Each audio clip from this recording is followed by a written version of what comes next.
এই মুহূর্তে আপনারা আছেন অশোকনগর কল্যাণগড়ে নিচু কয়ডাঙ্গার। আপনারা দেখতে পাচ্ছেন, আপনাদেরকে সকলেরকে আসার জন্য অনুরোধ করছি, আপনারা আসুন।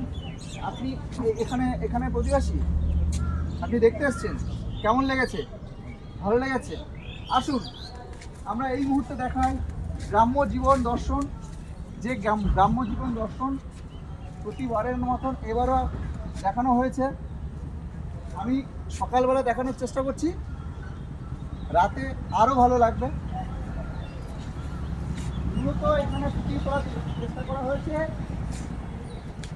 মৎস্যজীবীদের জীবনযাত্রা কেমন হয় সেটা।